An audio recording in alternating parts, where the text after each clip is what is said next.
To the channel, everybody. I'm Lady Nika, and with the mid-season finale of Queen Sugar. This the episode. I know it's episode 8. All this stuff will be down in the panel. We're gonna talk about talk about the season. I mean the mid-season finale, just a little bit. Just to catch up with y'all from what I seen Wednesday, let you know how I feel and stuff like that. So that's what we finna do. How did y'all feel about the mid-season finale? Did you enjoy it? I enjoyed it, but it wasn't as climatic as I anticipated it would probably be a mid-season finale. But nevertheless, it was a good episode too. I'm gonna do it like I did last week. I'm not gonna necessarily follow no notes because I don't have none. I got a outline, so we're gonna talk about it like that. I might group some people together, as might be say, so that it'll flow easier. But we're gonna talk about really the highlights of everything that happened. Okay, we're gonna start off with Nova. She's arriving at Hartsfield Jackson Airport down over there in Atlanta, Georgia, and as she comes down the escalator, she sees Dubois with a cue card that says Queen on the front. I said, go ahead on. Know how to. I like some old smooth brother, y'all. If you know how to, I mean, if you can screw this up, that you in. You know what I'm saying? Stimulate my mind, man, type of stuff. Well, anyway, she's coming in. They get in the car. They headed to their destination. I guess his house. He telling her how important it is that she's there. He's happy she there. He talk about an event he gonna take her to as well. They get to the parking garage. Now keep in mind he just said he wanted her there, but when he gets to the parking garage, open the door for her. He walks out thinking they finna go, I guess, up into his home. First he told her he lived very modestly, so I was like, "What you trying to say? You got one couch and a chair?" But I'm sure that's not what he meant. Anyway, he getting out this car and he's going into the building, I guess, when he realized she ain't with him. So he go back to the car. She in the back seat. She said, "You said you wanted me here. How important it was I was here." I said, "Well, Dubois, you better get on back up in that truck, baby. Get in that Tahoe and see what he's working with. Because she ready to drop down, baby. She ready to drop down. I ain't mad at her either." So later on in the episode, we do see her go to this party. Now, from the onset, I can tell that these are a bunch of uppity white folks with some Republican ideas. These are friends and family of Donald Trump, and it's exactly what they gave us. Now, it's this one particular one named Timothy North. He was a real asshole. He's one of those type of people that thinks exactly how Trump and his supporters think. He was saying things like, at the dinner table, he was saying things like, he's for controlling immigration, stricter immigration laws. He was talking about, monies that's spent on health care every year because of illegal immigrants could be used towards something else, and even decided to take a jab at Nova, stating that some of those funds could go down to New Orleans to help with the lower Ninth Ward because not much has been done since the Katrina flood. Okay, he also threw in there that he wanted to try to have funds available to clean those areas out because he felt like that would be a breeding ground for the Zika virus. She had to stop him real quick, and I was here for how she did it. First and foremost, that's a myth about the Zika virus. Secondly, who are we? Who decides who come and who stay? So basically, we got out of that entire meeting that he ain't for immigrants. He ain't for poor blacks. He's only for the people that subscribe to the same ideals that he subscribed to, and that just wasn't who she was. And when she began to protest, or I wouldn't even say so much protest, when she began to put questions to him that he really couldn't answer without outright saying that he's somewhat of a racist, he began to try to throw that shit off on Robert, her friend, Mr. Dubois. Make it seem like he's the one, he carried, he has those same ideals and stuff. So instead of her causing a scene, she decides to just get up and leave the dinner table. And I was like, okay. Later on, he telling her, "Look, Nova, I'm inside the circle now. I don't agree with what they're saying. It may be a point in my life where I did, but I am here for my people. And I understand that in order to sometime get to the greater good, the bigger purpose, I gotta play the game how it's played. She not here for doing that. She don't feel like she need to be fake and phony just to garner some support. She ain't got no problem with having fundraisers, even though if she would listen to what he's saying, she could understand that what he was saying is, look, sometimes you gotta play the game to win the game. That's all he was saying. He was telling her, look, I got in with these people. I know how they think, and I know how to use what they say against them and still get their coins to help my greater cause. She realized that in the end, she had actually gotten mad and left Atlanta when he went to work. And she's home telling Unvi about that, and Unvi told her straight up, girl, you know what? You look for reasons not to be happy in your life. You look for reasons to uh find that you look to try to find the worst in a person.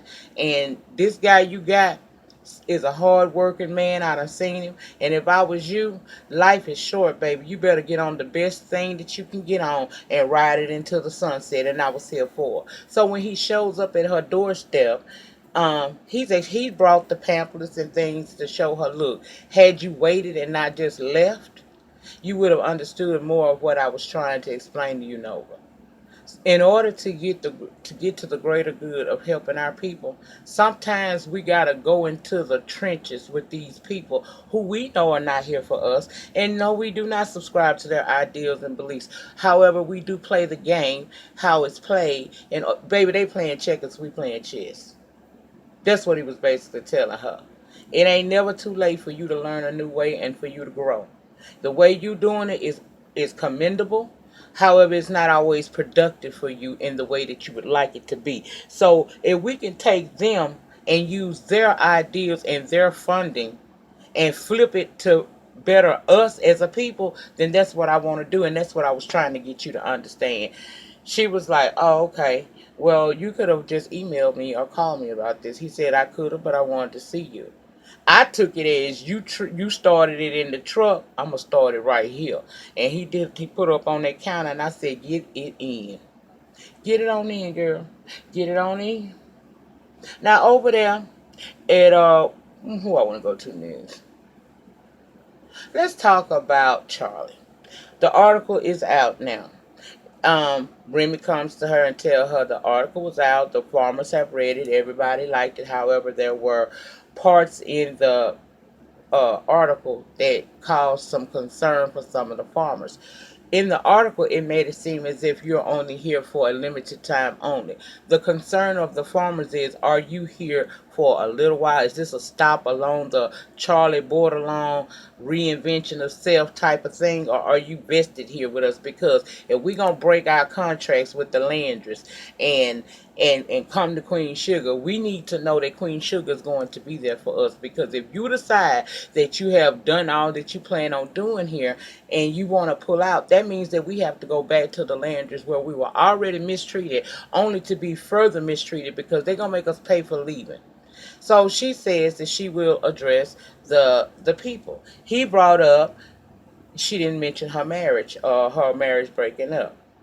She says she's trying to do things a little bit different. Now, before we got to this scene, she had taken a bath and, she dried her hair out, and she decided instead of straightening her hair out, she would wear it natural. She looked really cute.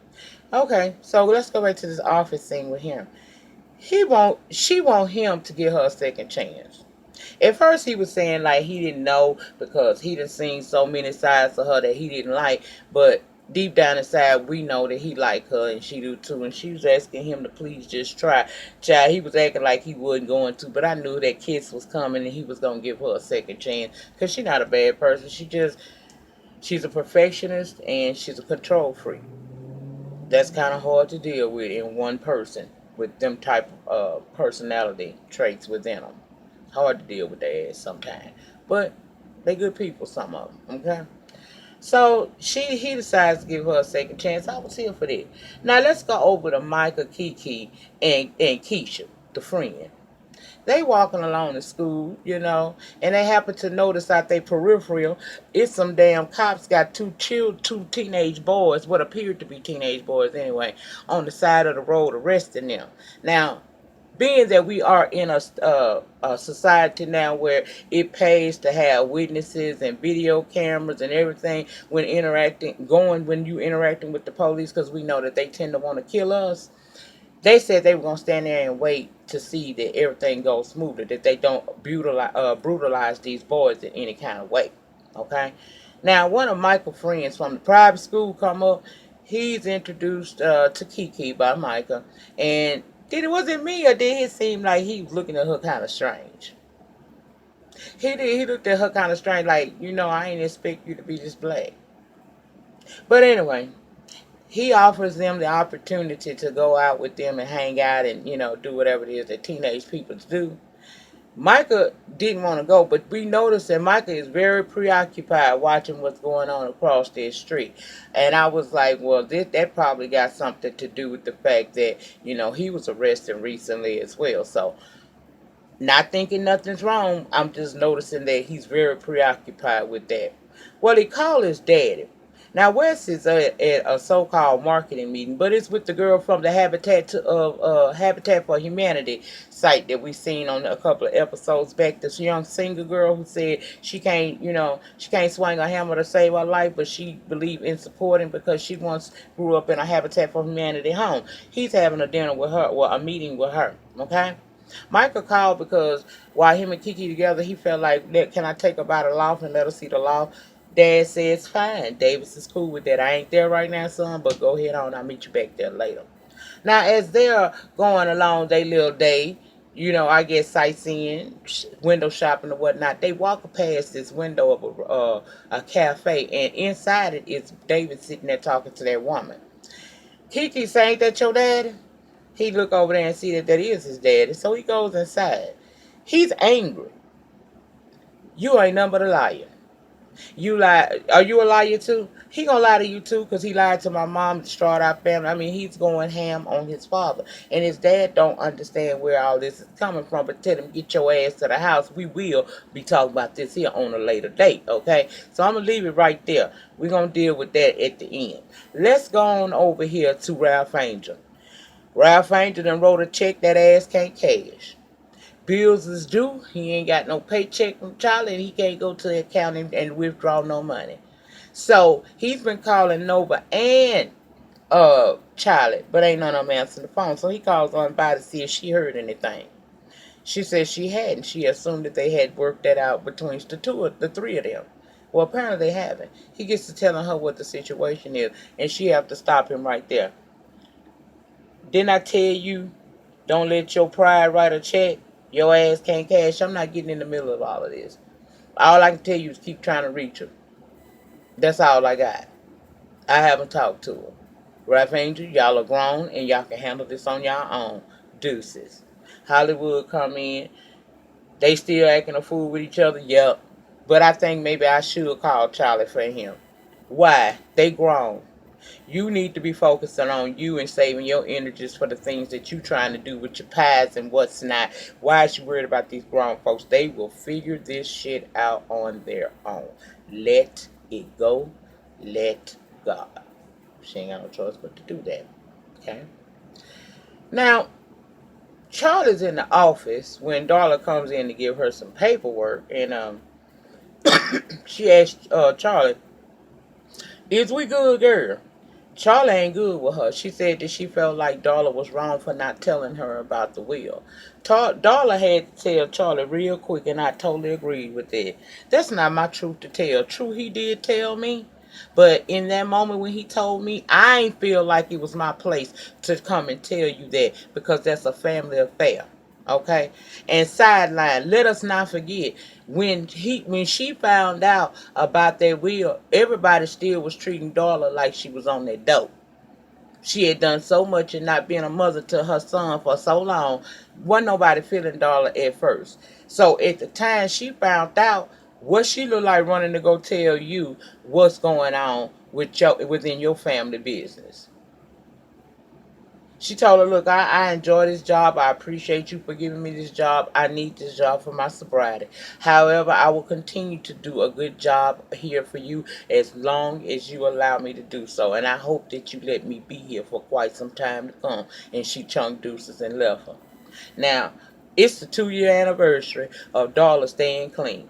They having a little party. Ralph Angel's there and everything. And Charlie did show up as she promised to celebrate her remaining clean for 2 years.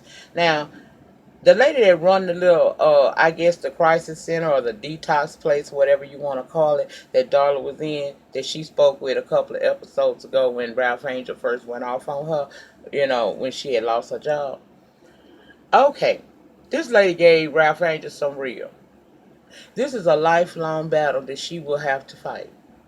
She don't need no distractions and interruptions. She don't need extra pressure applied to her or nothing. So if you're not vested here, I would advise you to leave because we don't want her to have a setback. Clearly, by that, I got that Darla was so far gone at one point that it's a miracle she even at this level she's at now. And we don't want to do anything to rock the boat on that and send her spiraling off again because we might not be lucky enough to be able to get her back. So if you're not going to be a support system for her, don't be a hindrance to her support system. He understood that he had no choice. Little Blue, already upset, was at the dinner table, breakfast table, telling him, look, I ain't hungry because I want to know where my mama is. Now, see, Ralph, you got to explain to him that she'll be here at dinner time sometime, but she may, your mama need to do this to be on her own. Darla had to have a conversation with Ralph Angel present that, look, baby, when you were younger, I was sick. And now I'm better. But in order for me to stay better, I have to do certain things on my own. I'm going to be here with you and for you, but I can't say that I'm going to be here every morning you wake up like it had been, prior to some things going on in the family. She told him, in fact, a part of what I've been doing to try to stay well, they're having a little get together for me the next day. Ralph Angel was happy as hell. Oh, it is your party. He wanted to go, child. And he was there. I just told y'all he was. I told you, I'm all over the place. Follow me. Um, Next thing we got, let me see where we gonna go with this thing next. Charlie meets up with the people, the farmers. They having a potluck. They explained to her that, look, we just worried about, are you here for the long haul or are you here temporarily? Is this just a part of the reinvention of Charlie brought along with what's going on? Because see, we gonna drop our contracts with these Landry people, and they gonna be mad with us for doing that. But I don't want to do that, and then I come here with you, and then 2 years from now you pull up, and I have to go back to these people because they the only people in around the area that I get it done in. And if we have to go back to them, they're going to make it hard for us. They already ain't giving us nothing but pennies on the dollar. It's going to be even worse than that. So we need to know, are you vested? Charlie gave them this spiel about how at one time she didn't feel connected to the land, but now she feels that she's connected to the land. And so now she wants to, this is a part of her. It's engraved in her. She doing this for her daddy, for the farmers, and for herself. She ain't going nowhere. So they at ease. Prosper say shit. Look like you was born to do this, okay? Now, after they had a little prayer where they prayed for Charlie and for the thanking God for the food, we still seen where Aunt Vi falls out. Now, she said she fell out because she was possibly hadn't eaten all day and she was tired. I sure hope that's the way they going with this, because that made me nervous and it made me wonder, for us to have a scene like that, is something going on with Unvi. I hope not. But that's just a conspiracy theorist in me. So, don't pay it no mind, child. Now, let's get to Davidson. Let me make sure I get y'all everything, because that's going to be my last scene. Let me just make sure, because I don't want to leave y'all hanging, honey. I don't want to leave y'all hanging on this end.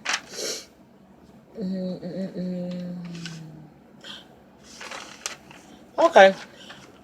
Mike in his room, listening to his music. Davis comes in to have that conversation with his son. You've been ignoring me. You had your door locked. You've been playing this music. I need to know what the hell is going on with you. Now, I understand that you may not understand that things happen between me and your mama to cause us not to be together. But I miss the old Michael where he is. This is way a person that I don't know. So what's going on with you, son? He tried to protest at first, but he ended up breaking down. He ended up breaking down, and his daddy asked him, "Just tell me what happened to you." Child, let me tell y'all what the police did to poor little Michael. Mm, mm.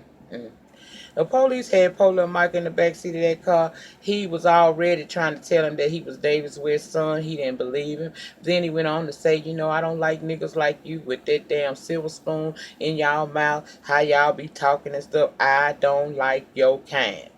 So instead of taking the boy to the precinct and processing him in, he took him on a joyride down this dark alley. Told him, since you had that silver spoon in your mouth since you was born, I'm gonna take it out and put something else in there. And at that moment, I'm thinking, if we go in here, I'm finna go all the way off.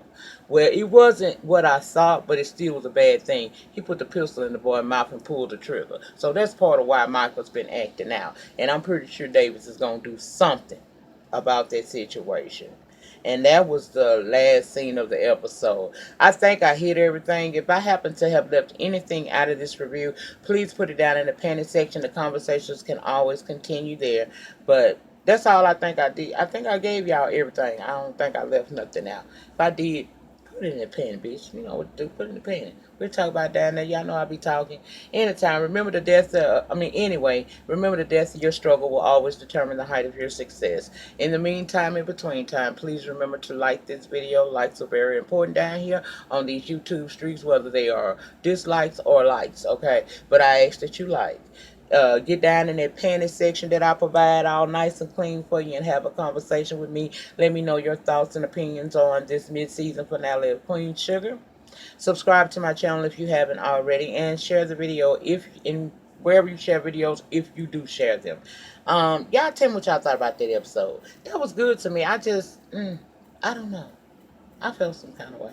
I thought it wasn't as climatic as it could have been, but it was really good. It just had me, 101 feelings and shit, but it was good. So I'll be back in as soon as this uploads and stuff. I'll be back with Black Ink Crew, and we're gonna do Fuck Shit Friday today too. Peace.